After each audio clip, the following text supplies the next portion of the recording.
Today we are going to learn completing square method. Completing square method in which we can find the roots given equation.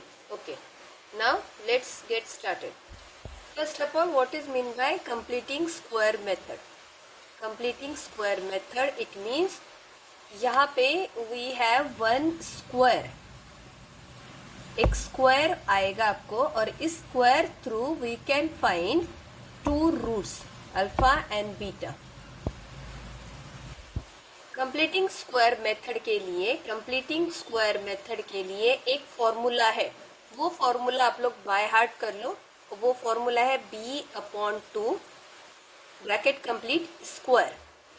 ये एक important formula है which will help you for find roots. ये formula बहुत ही important है. आप लोग by heart करो कंप्लीटिंग स्क्वायर मेथड के लिए. कंप्लीटिंग स्क्वायर मेथड एक मेथड है जिस मेथड से हम लोग फैक्टर फाइंड कर सकते हैं. फैक्टराइजेशन हमने already we have learn factorisation by formula method, और अभी ये एक है कंप्लीटिंग स्क्वायर मेथड. तो मैं अभी आपको विथ एग्जाम्पल ये एक्सप्लेन करती हूँ. तो ये मैंने एक एग्जाम्पल लिया है x² plus 8x minus 48 is equal to 0.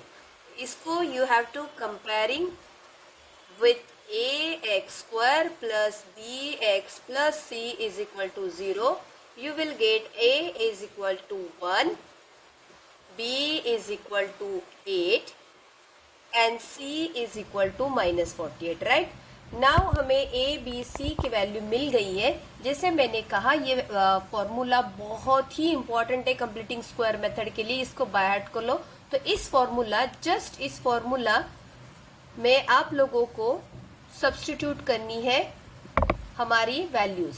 b is 8, so 8/2 whole bracket square. 8/2 whole bracket square. इसकी वैल्यू निकालो. जैसे हम लोग फॉर्मूला मेथड में b² माइनस 4ac की वैल्यू पहले ही निकाल लेते हैं, उसी तरह से b/2 ब्रैकेट कंप्लीट स्क्वायर का वैल्यू आप लोग पहले ही निकाल लो. नाउ 8/2, 8 का स्क्वायर 64 एंड 2 का स्क्वायर 4. 4 1 जा 4, 4 1 जा 4 एंड 4 16 जा 64.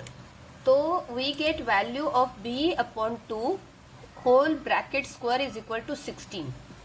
नाउ ये बहुत इंपॉर्टेंट है. एक बार इसकी वैल्यू मिल गई, देन हमें क्या करना है, जस्ट इक्वेशन में एक बार इसको प्लस करना है और एक बार माइनस करना है. रिवाइंड करके सुनो आप लोग, एक बार प्लस करना है इस वैल्यू को और एक बार इसको माइनस करना है. ओके, यहाँ तक होने के बाद मैं आपको ये रफ करके फिर से इक्वेशन सॉल्व करके दिखाती हूँ. अगर आपको अभी वैल्यू तो समझ में आ गई है कि वैल्यू 16 आई, और वैल्यू किस तरह से आई है, फॉर्मूला यूज करके.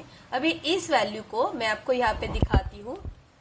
हमारा मेन इक्वेशन है x² plus 8x minus 48 is equal to 0. इस इक्वेशन में ये जो 16 वैल्यू आई है इसको एक बार प्लस करना है और एक बार माइनस.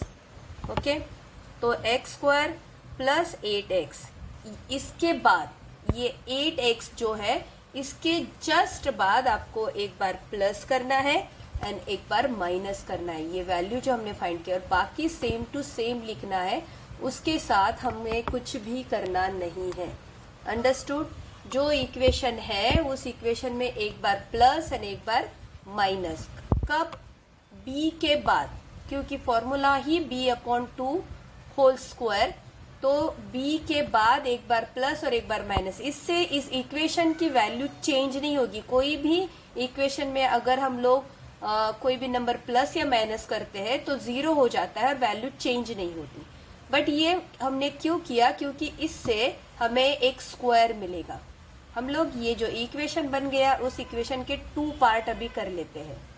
देखो, ये एक पार्ट हो गया, ये एक पार्ट. ये जो है ये एक स्क्वायर है. किसका स्क्वायर है? Let's get find. हम लोग करते हैं कि ये किसका स्क्वायर है. अभी मैंने इक्वेशन लिख लिए. इक्वेशन के 2 पार्ट हो गए, जिसमें से एक जो है आपको स्क्वायर मिलेगा, कंप्लीट स्क्वायर मिलेगा, और ये जो है ये माइनस बन के एक नंबर मिलेगा. तो ये स्क्वायर किसका है? तो ये स्क्वायर है x एंड 4, मतलब x प्लस 4 का स्क्वायर है। कैसे मैं बताती हूँ, a plus B square is equal to A square plus 2ab प्लस बी स्क्वायर। अगर हम लोग इसको एक्सपांड करते हैं तो हमें ये वैल्यू मिल जाती है। तो ऑलरेडी ये एक्सपांडेड है, तो हमें निकालने के लिए जस्ट a एंड b चाहिए, और यहाँ पे a है एंड ये b है। तो x plus 4 bracket square a plus b हमें मिल गया है। अब चाहिए तो रिवाइंड करके फिर से देख सकते हैं कि a स्क्वायर मतलब x स्क्वायर, 2ab मतलब 8x एंड b स्क्वायर मतलब b का 4 का स्क्वायर 60। तो ये just first term and second term इसका यूज करके आपको स्क्वायर मिल जाएगा। तो ये स्क्वायर मिल गया। और आगे जो है -16 and -48, -16 and -48, minus minus plus हो जाएगा एंड बिगर नंबर साइन, तो ये बन गया -64 इज इक्वल टू 0। इस तरह से एक कंप्लीट स्क्वायर मिल गया। ये इसीलिए इस मेथड का नाम कंप्लीटिंग स्क्वायर है, एक नंबर मिल गया। नाउ x प्लस 4 स्क्वायर, अभी ये जो -64 है इस साइड इक्वेशन के जाके हो जाएगा +64, मतलब x plus 4 equal is equal to 64। It means x plus taking square root, आप लोगों को taking square root both side, taking square root both side x plus 4 is equal to 64 का स्क्वायर ले लो, जो कि होगा, आपको पता है निगेटिव एंड पॉजिटिव नंबर का स्क्वायर क्या होता है। तो x plus 4 is equal to +8 आएगा या तो फिर -8 आएगा। ओके, या तो +8 या तो -8, इससे कि हमें डायरेक्टली वैल्यू मिल गई। अभी x plus 4 is equal to 8 और x plus 4 is equal to taking square root +8 आएगा and x plus 4 is equal to -8। Positive number and negative number दोनों का भी स्क्वायर 64 होता है। तो x is equal to 8 plus 4 उस साइड जाके -4, x plus 4 x is equal to, यहाँ पे जो है x is equal to -8 plus 4 -4 हो जाएगा। So x is equal to 8 -4 4, और x is equal to minus minus plus and bigger number sign, तो -12। तो x is equal to 4 and x is equal to 12 are the roots of given equation. तो final answer you have to write 4 and -12 are the roots of given equation. तो ये था completing square method. अगर आपको समझने में doubt है, problem है, आप रिवाइंड करके वीडियो देख सकते हैं एंड प्रैक्टिस सेट 2.3 सॉल्व कर सकते हैं। ओके।